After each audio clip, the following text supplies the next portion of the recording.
اب یہ جو دہشت گرد پکڑے گئے ہیں، کیا افغانستان اسی طرح کی کارروائیاں مزید جاری رکھے گا یا اسے پہلے کی طرح سبق سکھایا جائے گا؟ اس کی گیٹ پر انہوں نے جو ہے وہ بم پھینکا، اس کے بعد جب گیٹ ایکسپلوڈ ہوا تو اندر جانے کی انہوں نے کوشش کی ہے دہشت گردوں نے۔ افغانستان میں ان کو ٹریننگ دی گئی، بنیادی طور پر ان کو یہی نہیں پتا تھا کہ فوج میں اور رینجرز میں کوئی فرق بھی ہے۔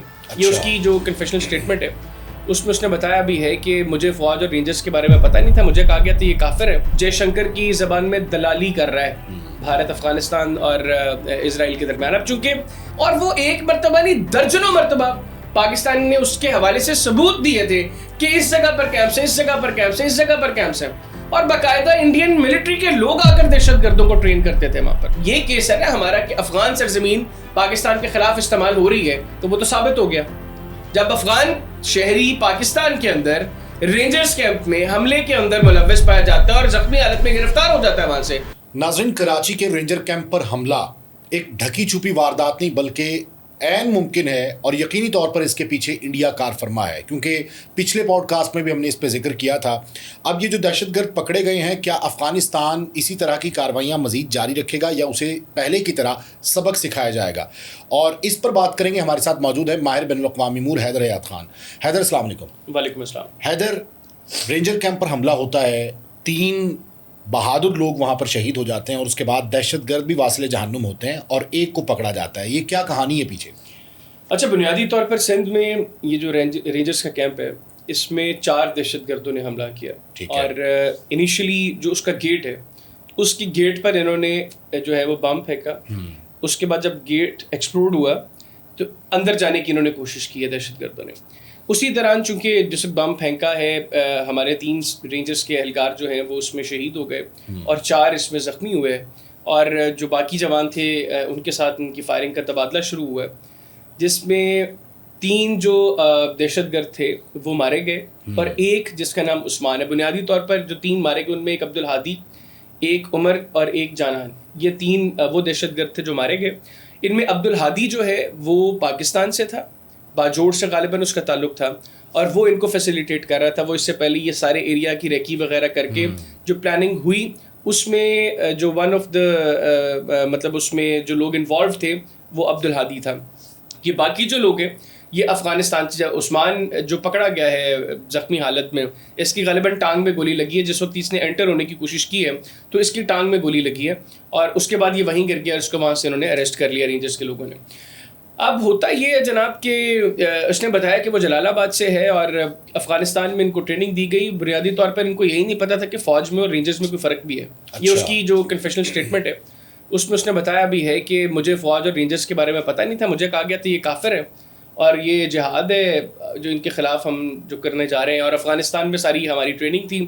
پاکستان میں آنے کے بعد کچھ عرصہ یہ کے پی میں رہے ہیں، وہاں پر ان کو انہوں نے سارا بریف کیا ہے کسی ایسی مقام پر جو انڈر کنسٹرکشن تھی سائٹ، وہاں پر یہ رہے ہیں، پھر یہ کراچی آئے اور یہ سارا انہوں نے وہاں پر جو ان کا پراپر منصوبہ یہ تھا کہ یہ اندر جائیں گے اور اندر بڑی تباہی جو ہے وہ مچائی جائے گی۔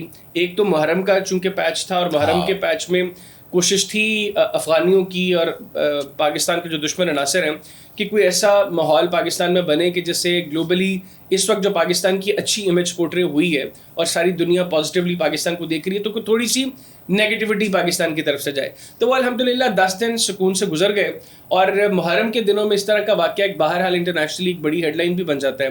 تو انہوں نے کوشش کی کہ اس طرح ہو اور رینجرز کیمپ کے اندر وہ داخل ہو جاتے تو یقینی طور پہ زیادہ وہاں پہ تباہی ہوتی، لیکن گیٹ ایکسپلوڈ کر کے وہ اندر گئے ہیں، لیکن بالکل تھوڑے سے پیچ کے اندر ہی جو ہے وہ کراس فائرنگ کے اندر 3 دہشت گرد جہنم حاصل ہوئے۔ اور آپ کو یاد ہوگا پچھلے پوڈ کاسٹ کے اندر میں نے آپ کو بتایا تھا کہ افغانستان کی ایک آفیشیل کی ملاقات ہوئی ہے نئی دلی کے اندر اسرائیلی انٹیلیجنس آفیسر سے، بالکل بتایا تھا، اور میں نے تب آپ کو بتایا تھا کہ بھارت اس میں برج کا رول پلے کر رہا ہے، ہاں، اور وہ جے شنکر کی زبان میں دلالی کر رہا ہے بھارت افغانستان اور اسرائیل کے درمیان۔ اب چونکہ اسرائیلی ڈائریکٹلی آ کے افغانستان میں کچھ نہیں کر سکتے، ان کو اندازہ ہے کہ جو بھی کرنا ہے انڈائریکٹ کرنا ہے۔ اب وہ چیزیں پہنچا رہے ہیں، ان کو ڈرونز دے رہے ہیں، ان کو اسلحہ دے رہے ہیں، ان کو فائنینشیل سپورٹ کر رہے ہیں کہ آپ ماحول کو پاکستان کے خلاف۔ اسرائیل جانتا تھا کہ بھارت کی انٹروین جو ہے وہ پہلے ہی افغانستان میں موجود ہے، یہ پورا نیکسس ہے۔ افغانستان بھارت اور یہ اسرائیل، یہ تینوں ممالک کا اس وقت نیکسس ہے، گٹھ جوڑ ہے پاکستان کے خلاف.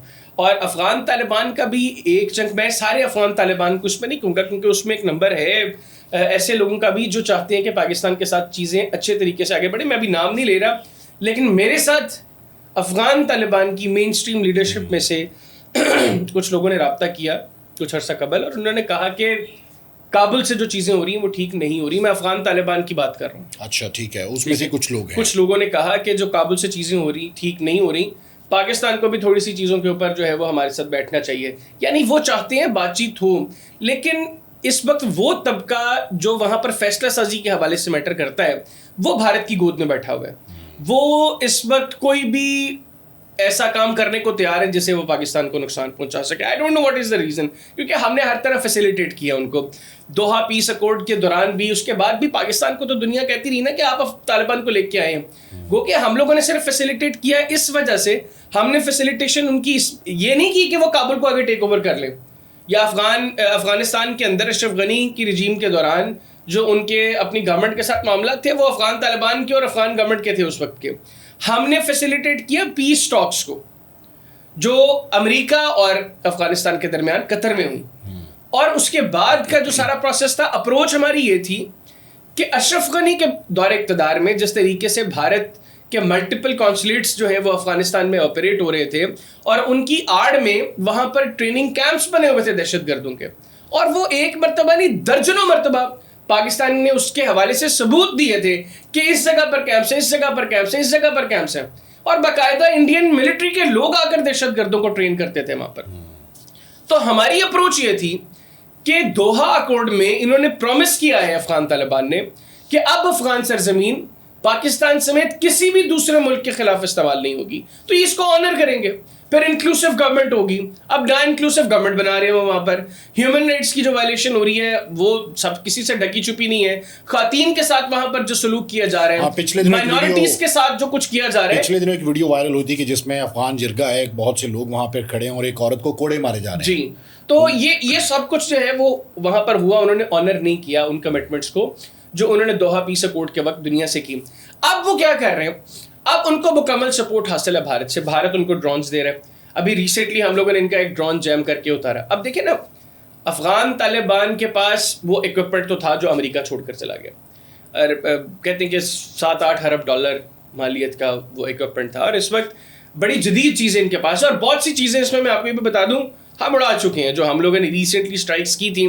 اس میں بھارت نے بھی بڑا شور مچتا ہے نا کہ ہم لوگوں نے بگرام ایئر بیس پہ اسٹرائک کی تھی.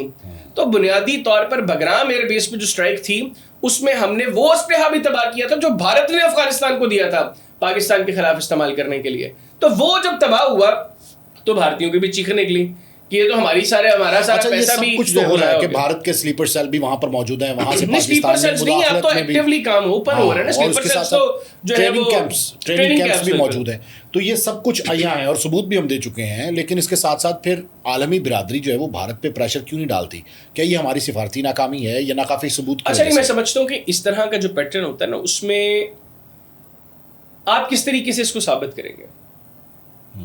وہ تو ڈینائی کر دیں گے، وہ کہہ دیں کہ آپ نے نہیں کیا، یا افغان طالبان کہہ دیں کہ ہمیں بھارت نے نہیں دیا. ابھی تک تو وہ یہی زبان بول رہے ہیں نا. تو اس میں اس طرح نہیں ہو سکتا کہ ہماری سفارتی ہماری یہ کامیابی نہیں ہے کہ یہ عثمان نامی جو جلال آباد کا شہری جو پاکستان کے اندر دہشت گردی کا واقعہ کرتے پکڑا گیا ہے، یہ کیا ہے؟ ہم اس کو جب اس کی جو ویڈیو سامنے آ گئی ہے، اس سے بڑا کیا ثبوت چاہیے آپ کو؟ ہمیں بنیادی طور پر اس وقت یہ کیس ہے نا ہمارا کہ افغان سرزمین پاکستان کے خلاف استعمال ہو رہی ہے، تو وہ تو ثابت ہو گیا جب افغان شہری پاکستان کے اندر رینجرز کیمپ میں حملے کے اندر ملوث پایا جاتا ہے اور زخمی حالت میں گرفتار ہو جاتا ہے وہاں سے، اور وہ پھر آ کر بتاتا ہے کہ بھائی میری یہاں پر ٹریننگ ہوئی ہے، مجھے یہ بتایا گیا تھا، میں نے اس طریقے سے اس کو ایگزیکیوٹ کرنا تھا. تو چیزیں تو کلیئر ہوگی. اور یہ دنیا میں مطلب ہم نے کس کو بتانا ہے کہ افغانستان کے اندر دہشت گرد، اور ویسے پوری یہ ساری دنیا جانتی ہے. اس وقت دنیا کا واحد ملک رشیا ہے جس نے افغانستان کے اندر افغان طالبان کی حکومت کو تسلیم کیا. اس وقت واحد ملک جو رشیا ہے.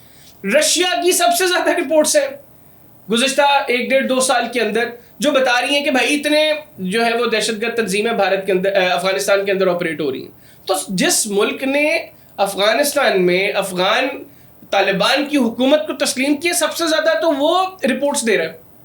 تو دنیا میں آپ نے کس کو بتانا ہے کہ بھارت نہیں جانتا, چین نہیں جانتا, امریکہ نہیں جانتا, کینیڈا نہیں جانتا, مغرب نہیں جانتا, مشرق وسطیٰ نہیں جانتا, کون نہیں جانتا؟ نہیں تو ریسنٹ پاسٹ میں اتنی اسٹرائکس ہوئی ہیں اور ایون دو کہ پاکستان کی جو آرمی ہے وہ وہاں تک پہنچ گئی, لیکن اس کے باوجود نہیں, میں اس کے باوجود ابھی تک یہ کاروائیاں کیوں نہیں رک رہی؟ ان کا کلا کما کیسے ممکن؟ اچھا دیکھیں, یہ ایسے تو نہیں ہے نا کہ ایک جگہ پر آ کر سارے اکٹھے بیٹھ گئے, یہ اسکیٹرڈ ہے, ٹھیک ہے. اور جب اس طریقے سے اسکیٹرڈ ہوں تو آپ وہ یا تو ہم جائیں اور ہم بلائنڈ اسٹرائکس کر دیں وہاں پر, کولیٹرل ڈیمیج ہوگا پھر, ٹھیک ہے. یہ ریزن ہے, ہم یہ نہیں چاہتے. ابھی میں نے ایک بات کی ہے اور میں ہمیشہ ایک بات کہتا ہوں کہ ہماری جو لیڈرشپ کی اپروچ ہے نا وہ کلیئر ہے. وہ کہتے ہیں ایک کے بدلہ 10 سے لیا جائے گا. ہمارے 3 شہید ہوئے اس رینجرز کے حملے میں جو رینجرز کیمپ پہ کراچی میں ہوا.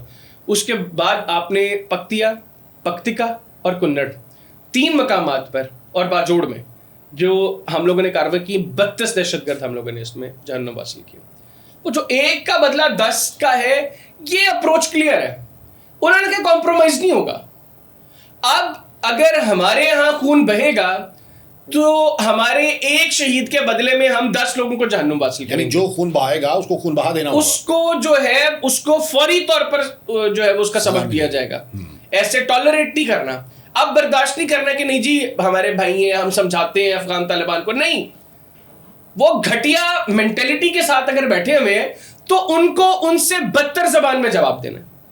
زبان تو ہمیں آتی ہے نا, ہمیں جس زبان میں ان کو سمجھانا ہے وہ زبان ہم سے بہتر کون جانتا ہے؟ ہمیں آتی ہے وہ زبان, ہم سمجھانا جانتے ہیں. پہلے صرف یہ تھا کہ ہم لحاظ کر رہے تھے کہ یار ہم نے ملینز آف افغانس کو کئی دہائیوں تک ہوسٹ کیا ہے.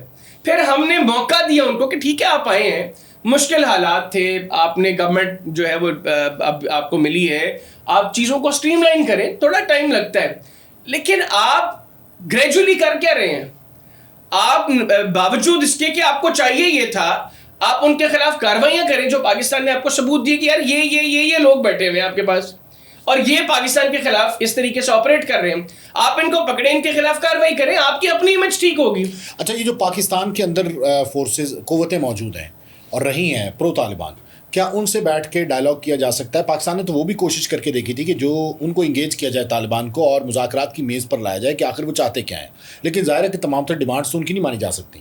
دیکھیں الٹیمیٹلی چیزیں بزمی صاحب مذاکرات کے ساتھ ہی حل ہونی ہے. جنگ سے, ان اسٹرائک سے آپ ایک جو ہے وہ پرماننٹ سولوشن نہیں لے سکتے. نہیں, یا تو افغانستان کے تحفظات اس کے اپنے ہوں, لیکن وہ کسی کی جنگ لڑ رہا ہے, مطلب بھارت کے ساتھ مل کر وہ پاکستان کے ساتھ نہیں. افغانستان کی اپنی بھی کچھ چیزیں, جس طرح افغانستان کہتا ہے جی کہ ہمیں, جس طرح میری کچھ لوگوں سے بات ہوئی, انہوں نے کہا جی کہ ہمیں توقع یہ تھی کہ پاکستان ہمیں سب سے پہلے تسلیم کرے گا.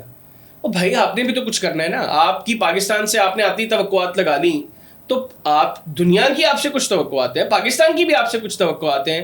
آپ کریں نا اپنی سرزمین کو پاکستان کے خلاف استعمال ہونے سے روکیں. آپ میک شور کریں کہ افغان سرزمین پاکستان کے خلاف استعمال نہیں ہوگی. پاکستان اور افغانستان اگر مل کر, جو یہ 2 ممالک مل کر کام کر سکتے ہیں, آپ دیکھیں نا سینٹرل ایشین ریپبلکس میں بہت بڑی اسپیس ہے اور اس اسپیس کو یوٹیلائز کیا جا سکتا ہے. آج سینٹرل ایشین ریپبلکس کے بھی افغانستان کے ساتھ تعلقات ٹھیک نہیں ہیں.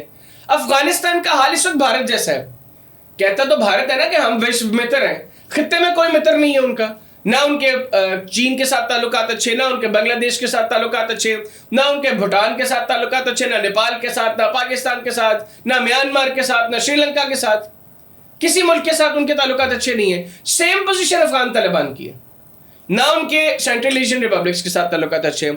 ایران کے ساتھ ان کی چیزیں بہت بہتر نہیں ہیں, کیونکہ وہ تو ان کا اسرائیل کے اوپر بھی جو اپروچ ہے نا وہ سب سے کلیئر ہے ان کی. وہ اسرائیل کو دشمن نہیں سمجھتے اپنا, بلکہ اب تو خیر وہ اسرائیل کی گود میں بیٹھ کے اسرائیلی پراکسی کے طور پر آپریٹ ہو رہے ہیں. اور یہ گود میں بھارت نے بٹھایا, بھارت نے بٹھایا, وہ خود بھی جا کر بیٹھے ہیں نا. بھارت نے ایسا تو نہیں وہ چھننے مننے کاکے تو ہے نہیں ہے نا, وہ ہیبت اللہ جو ہے کہ اس کو بھارت نے پکڑا ہوگا. یعنی آپ کے خیال میں کہ افغان طالبان نے خود بھارتی پرائم منسٹر یا بھارتی حکومت سے ریکویسٹ کی کہ ہمیں اسرائیل کے نزدیک کیا جائے؟ ایسے نہیں ہوتا کہ وہ جا کے ڈائریکٹلی ریکویسٹ کرتے ہیں. ہوتا یہ اس میں اس طرح ہوتا ہے کہ آپ کو سینس ہو جاتی ہے کہ یار یہ کرنا کیا چاہ رہا ہے.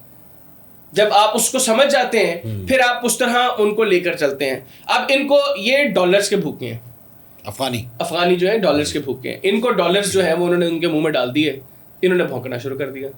اب ڈالرز جو ہے وہ بھارت کو پتا تھا کہ پاکستان کے خلاف تو اسرائیل کو بھی چاہیے بندے, تو انہوں نے وہ بھی کام کروا دیا. ٹھیک ہے, یہ تو بھارت افغانستان کا گٹھ جوڑ ہوگا اسرائیل کے ساتھ, یہ ایک نیکسس بن گیا.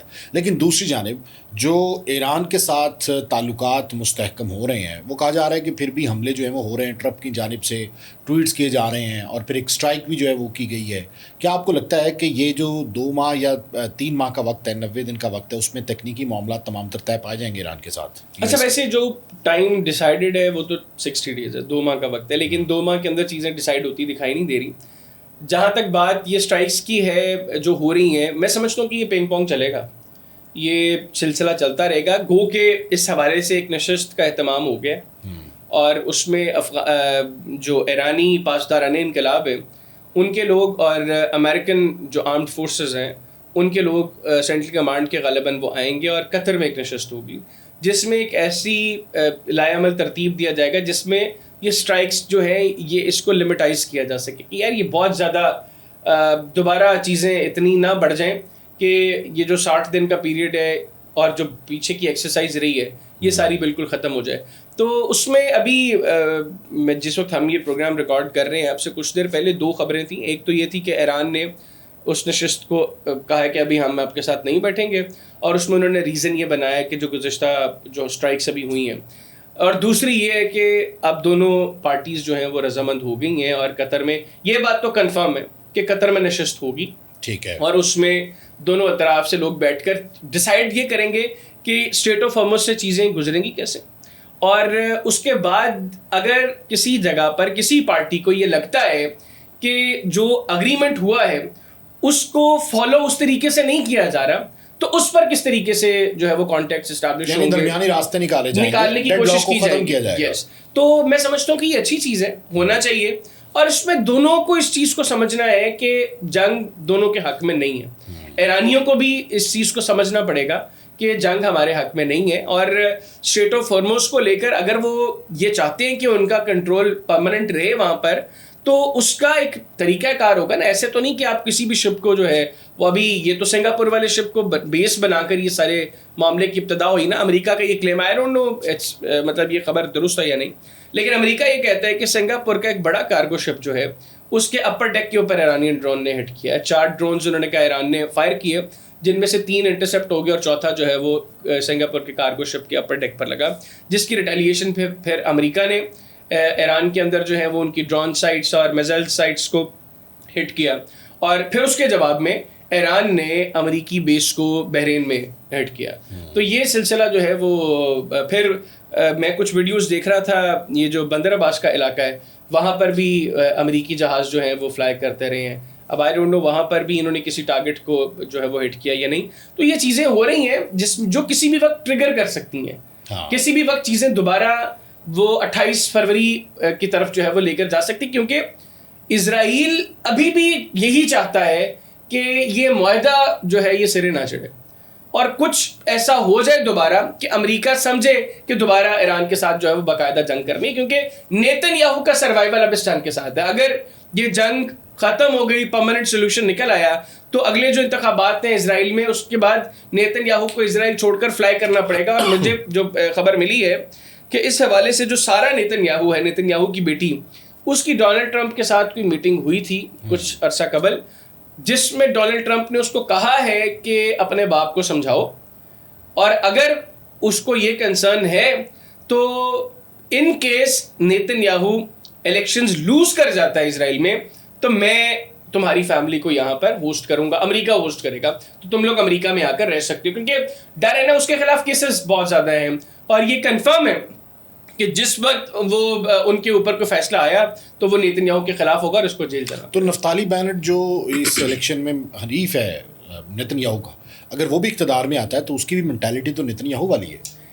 دیکھیے نفتالی بینٹ کی اس پر اسرائیل کی جو مین اسٹریم لیڈرشپ ہے نا وہ ساری ایک ہی اپروچ کی ہے. نیتن یاہو جو ہے وہ زیادہ ایکسٹریمسٹ ہے.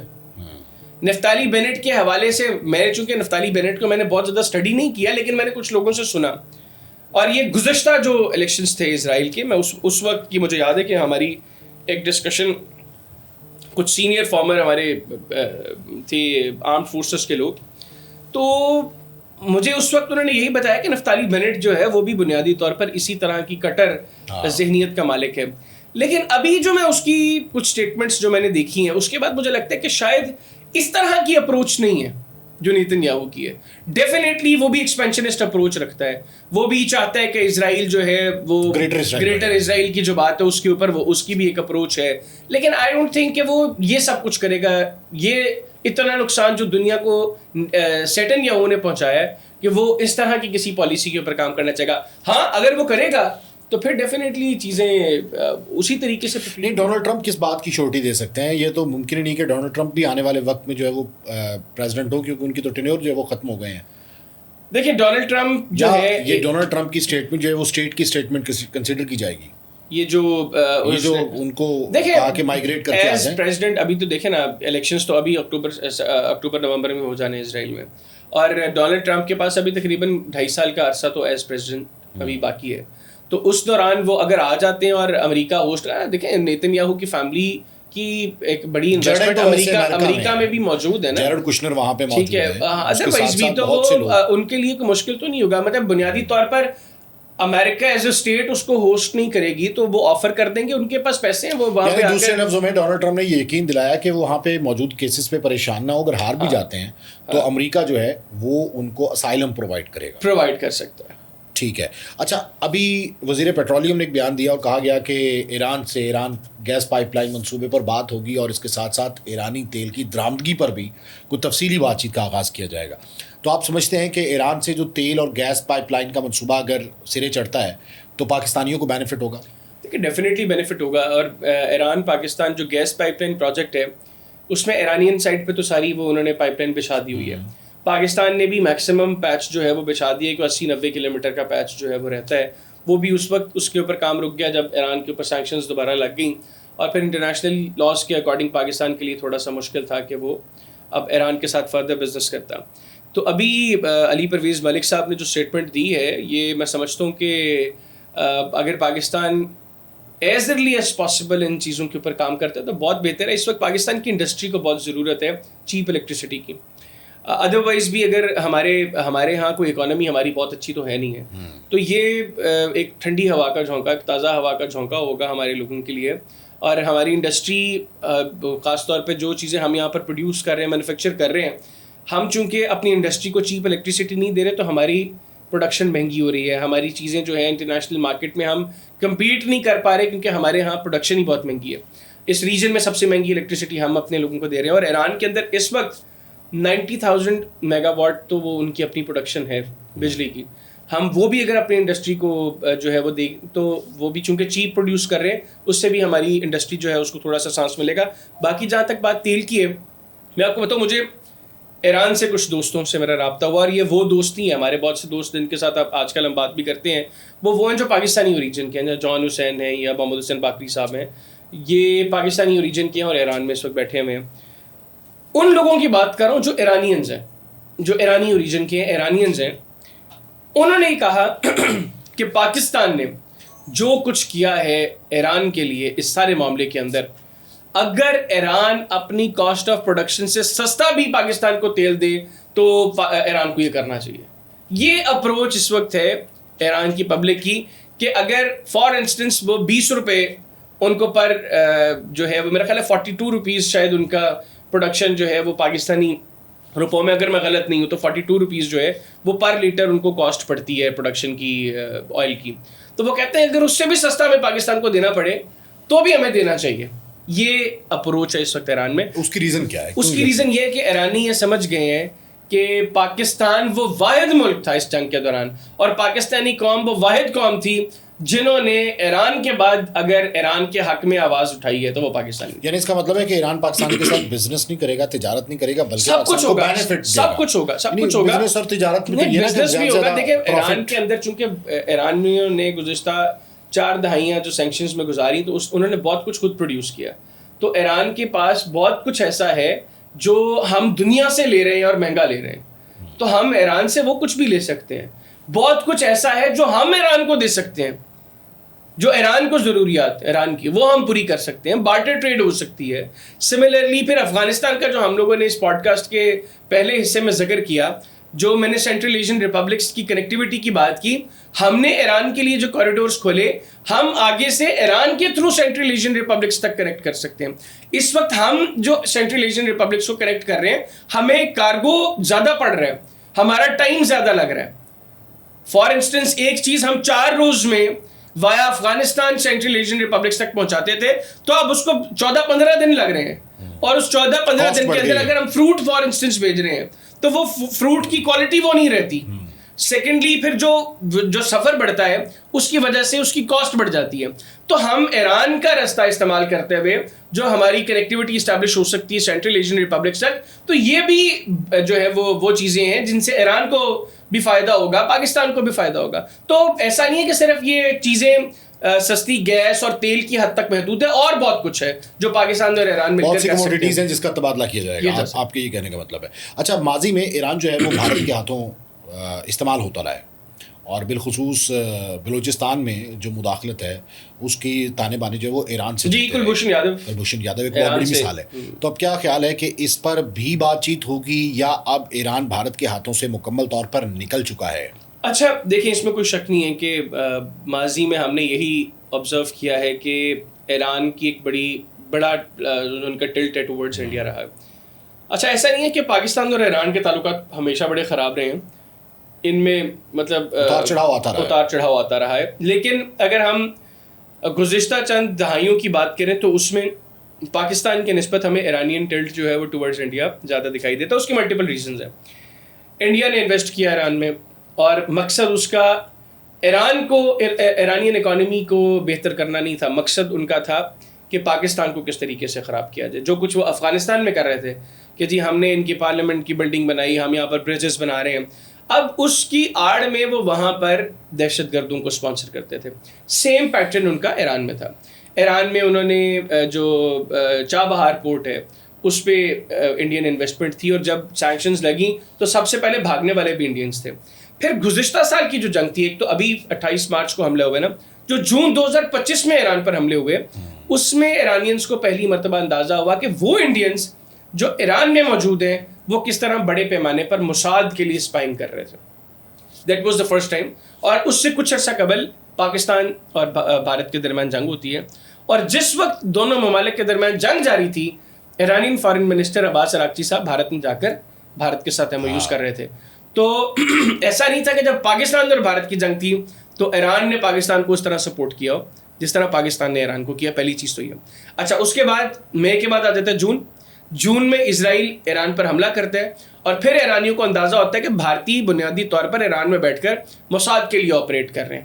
آگے آ جاتے ہیں فیبرری 2026, 28 تاریخ کو ایران پر حملے ہوتے ہیں, اور 26 تاریخ کو نریندر مودی نیتن یاہو سے ملاقات کرتا ہے, اور یہ کلیئر ہو جاتا ہے کہ اس ساری پلاننگ کا حصہ بھارت ہے. تو اس پہ بڑی تنقید بھی ہوئی تھی, بڑی تنقید ہوئی. لیکن اس کے بعد جب برکس کی فارن منسٹرز میٹنگ ہوئی تو عباس اراغچی صاحب بھارت جاتے ہیں فارن منسٹرز میٹنگ اٹینڈ کرنے کے لیے برکس کی. اچھا, اس سے پہلے اس سے ملاقات نہیں ہوتی ویسے مودی سے, مودی سے نہیں, لیکن جے شنکر سے. مودی اس وقت وہاں پہ موجود نہیں تھے, وہ باہر چلے گئے, اور وہاں پہ تجزیہ نگار یہ کہہ رہے تھے کہ مودی جان بوجھ کر اپنی عزت بچانے کے لیے وہاں پہ چلے گئے, کیونکہ عباس اراغچی اگر ان سے ملاقات نہیں تو ابھی دیکھیں نا, ابھی انہوں نے آیت اللہ علی خامنہئی صاحب کے فنرل کی تو دعوت دی ہے نا, تو مودی ایران کے لیے تو ایک یہ بھی لٹمس ٹیسٹ ہو جائے گا نا. آتا ہے اگر بھارت تو ٹھیک ہے, نہیں آتا تو ان کو کلیئر ہو جانا چاہیے کہ بھارت جو ہے وہ اسرائیل کی گود میں بیٹھا ہوا ہے. وہ تو مودی ابھی کیا ہے نا کہ یہ ہماری فادر لینڈ ہے, ٹھیک ہے, تو فادر لینڈ جس کو وہ کہہ رہے ہیں تو اپروچ تو ایران کو کلیئر ہو جانی چاہیے.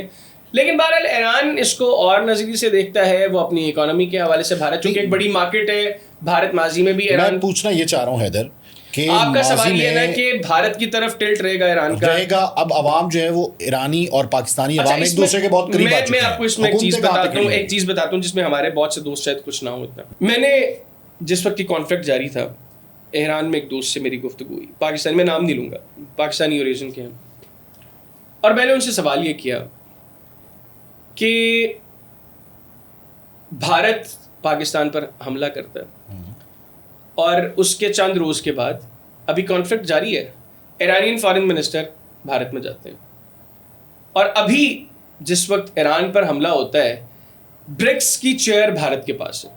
Iranian foreign minister on record ہے, یہ کوئی یہ نہیں کہ آف دا ریکارڈ ان کی بات, یہ آن ریکارڈ چیزیں ہیں. عباس اراغچی صاحب کے ملٹیپل کانٹیکٹس ہوئے جے شنکر کے ساتھ, اور انہوں نے کہا کہ برکس کے فورم سے آپ ایک مذمتی بیان دیں, لیکن جے شنکر نے نہیں دیا. بھارت نے برکس کے فورم سے, چونکہ چیئر بھارت ہے, وہ اسٹیٹمنٹ بھارت نے ایشو کرنی تھی, تو بھارت نے وہ اسٹیٹمنٹس نہیں دیں. یہ انڈین اپروچ ہے ٹورڈز ایران. اچھا, اس کے بعد عباس اراغچی صاحب جس وقت برکس کی میٹنگ کے لیے جاتے ہیں انڈیا, تو وہاں پر وہ پھر بات کرتے ہیں کہ اس طرح ہماری یہ پورٹس ہیں بھارت کے پاس, یہاں پر انویسٹمنٹ کے چانسز ہیں, بھارت آئے یہاں پر انویسٹ کرے, اور ہماری مارکیٹس جو ہیں وہ کھلی ہیں, مطلب یہ ساری چیزیں وہ بھارت کے حوالے سے بات کرتے ہیں. تو میں نے اپنے اس دوست سے پوچھا, میں نے کہا بھائی ایک جانب آپ کو یہ بھی پتہ لگ گیا کہ جون 2025 میں جو ایران پر حملے ہوئے اس میں بھارتی بڑے پیمانے پر اسپائنگ کرتے رہے موساد کے لیے. دوسرا آپ کو یہ بھی پتہ ہے کہ 28 مارچ کو جو آپ پر حملہ ہوا جس میں آیت اللہ علی خامنہئی صاحب شہید ہو گئے, اس کی پلاننگ کے اندر بھی بھارت ملوث ہے. پھر آپ کو یہ بھی پتہ لگ گیا کہ آپ کی IRS ڈینا جو بھارتی دعوت پر وہاں پر گئی تھی, بھارت نے کوارڈینیٹس دے کر آپ کے اس جہاز کو بھی تباہ کروا دیا امریکہ کے ہاتھوں. اس کے بعد جو ہے برکس کے فورم پر آپ ریکویسٹ کرتے رہے, بھارت نے کوئی مذمتی بیان برکس کے فورم سے نہیں دیا. پھر جا کے عباس اراغچی صاحب جو ہے وہ بھارت کو کہہ رہے ہیں کہ آپ آئیں اور یہاں پر انویسٹمنٹ پوائنٹ آف ویو سے آپ کے پاس بڑی آپشنز ہیں. تو اس نے کہا کہ دیکھیں ایران نے اپنی اکانومی کو دیکھ کر فیصلہ کرنا ہے, ہمیں بھارت ایک بڑی مارکیٹ ہے. یہ آف دی ریکارڈ باتیں, میں اس لیے نام نہیں لے رہا, کہ جی ایرانین اکانومی کے حوالے سے انہوں نے فیصلہ کرنا ہے. تو اس میں جو ہے وہ پھر میں نے کہا پاکستان کے ساتھ جو تعلقات ہیں, تو انہوں نے کہا دیکھیں یہ پاکستان کے تعلقات تو بھارت کے ساتھ اگر خراب ہے تو پاکستان اور بھارت نے دیکھنا ہے. تو میں نے کہا بھائی پھر جب آپ کے اوپر حملے ہوا تھا, آپ اور امریکہ آپس میں دیکھیں گے, نہیں آپ کے اوپر جو حملہ ہوا اس میں یہاں پر جو لوگوں نے جو کچھ کیا اس کے اوپر پھر آپ لوگوں کی کیوں توقعات تھی پاکستان سے کہ پاکستان اور اگریسولی کام کرے؟ اگر آپ کی اور امریکہ کی جنگ جو ہے اس کے اندر پاکستانیز کا ریئیکشن نہ ہونا, آپ سمجھتے ہیں کہ یہ برادر اسلامی ممالک نے فرض نہیں ادا کیا, اور آپ بھارت کے ساتھ بیٹھ کر بات چیت کریں اس وقت جب پاکستان اور بھارت جو ہے وہ جنگ کر رہے ہوں, اور اس کے بعد بھی تو آپ کہیں کہ ایران نے اپنے تعلقات جو ہے وہ دیکھنے ہیں. تو یہ وہ ٹائم ہے جس وقت مذاکرات کا آغاز ہو گیا تھا, اور ایرانی نہیں یہ کہہ رہے تھے, ایران میں بیٹھے ہمارے کچھ پاکستانی دوست یہ کہہ رہے تھے کہ شاید پاکستان ڈاج کر رہا ہے, شاید پاکستان ایران کو ڈاج کر رہا ہے. یہ اس وقت پھر میں نے جب ان سے بات کی تو میں نے کہا اس کا مطلب ہے کہ آپ کی اپروچ کلیئر نہیں ہے, آپ یہ ڈبل سٹینڈرڈز ہیں نا آپ کے, آپ ایک جانب پاکستان اور بھارت کے پرسپیکٹو میں چیزوں کو اور طرح دیکھ رہے ہیں, اور ایران کے پرسپیکٹو میں آپ کی اپروچ جو ہے وہ مختلف ہے. یہ میں ایرانیوں کی بات نہیں کر رہا, وہاں پر بیٹھے ان دوستوں کی بات کر رہا ہوں جن کو مذاکرات کے وقت جس وقت پاکستان ہوسٹ کر رہا تھا یہاں پر پیس ٹاکس, اور ہم نے سعودی عرب میں جو ہے اپنی فورسز, جو ہمارا سعودی عرب کے ساتھ اسٹریٹجک ایگریمنٹ ہے, ہم نے اپنی فورسز وہاں پر بھیجی, تو انہوں نے کہا کہ شاید پاکستان ڈاج کر رہا ہے ایران کو. تو یہ جو ہے چیز ہے. باقی اوور آل جو مجھے لگتا ہے, اگر بات کی جائے اوور آل جو مجھے لگتا ہے, نہیں اس وقت صرف عوام نہیں, میں دیکھیں جو ویژولز ہوتے ہیں نا یہ بڑے میٹر کرتے ہیں. ایرانی صدر جو ہے وہ بڑا کمپوزڈ آدمی ہے, وہ جس وقت جہاز سے اترا پاکستان کا جب شکریہ ادا کرنے کے لیے بھی اپنے وفد کے ساتھ آیا, وہ شہباز شریف صاحب کے کندھے پہ ہاتھ رکھ کر آئے. یہ چیزیں میٹر کرتی ہیں, یہ پیغام ہوتا ہے, یہ پیغام ہوتا ہے سب کے لیے. تو میں سمجھتا ہوں کہ ماضی میں جو پاکستان اور ایران کے تعلقات رہے ہیں اب چیزیں ویسی نہیں ہوں گی, اب ایک نئے دور کا آغاز ہوگا, اس میں بہت سی چیزیں پاکستان فیسیلیٹیٹ کرے گا ایران کو. سملرلی ایران کے اوپر بھی یہی پھر فرض بنتا ہے کہ وہ بھی پاکستان کو جس حد تک فیسیلیٹیٹ کرے وہ کرے. اور میں سمجھتا ہوں کہ بھارت اور پاکستان کے حوالے سے ایران اور ایرانی عوام وہ سمجھ چکے ہیں کہ پاکستان وہ واحد ملک تھا جو ان کے ساتھ کھڑا رہا, اور بھارت سے جو بھارت میں تو ٹائمر زون تھے, اسرائیلی اور بھارتی چینلز واحد دنیا کے دو ملک تھے ٹائمر زون تھے کہ جب ڈونلڈ ٹرمپ نے کہا تھا کہ میں اتنے بجے ایرانین سویلائزیشن تباہ کرنے کے لیے اسٹرائکس کا آغاز کروں گا. اس وقت صرف جب یہ پاکستان نے انیشیلی جو ہے وہ سیز فائر کروایا تھا, تب ڈونلڈ ٹرمپ نے تو یہ اعلان کیا تھا نا کہ میں ایران کے پاس اتنا وقت ہے اور اب میں پوری جو سویلائزیشن ہے یہ تباہ کر دوں گا. تو پوری دنیا میں صرف 2 ممالک ہیں جن کے چینلز پر ٹائمر زون تھے, جو انتظار کر رہے تھے کہ ایران کے اوپر اب امریکی اسرائیل اور دوسرا بھارت. تو یہ چیزیں ایرانیوں کو دیکھ کر پھر فیصلہ کرنا ہے کہ آگے اب ان کو کس طریقے سے چلنا ہے. اگر وہ اس کے باوجود بھارت کو وہی اسپیس دینے کی کوشش کرتے ہیں جو انہوں نے ماضی میں دی تھی تو ٹھیک ہے, پہلے بھی انہوں نے بھگتا, آگے بھی ان کو بھگتنا پڑے گا. ٹھیک ہے, بہت بہت شکریہ حیدر حیات خان. ناظرین آپ چاہتے ہیں کہ اس قسم کا کنٹینٹ جو ہے وہ آپ کو مزید دیکھنے کو ملے اور اسی طرح کا کوالٹی انالیسز آپ دیکھنا چاہتے ہیں تو چینل کو ضرور سبسکرائب کریں. طارق بزمی کو اجازت دیجیے, اللہ حافظ.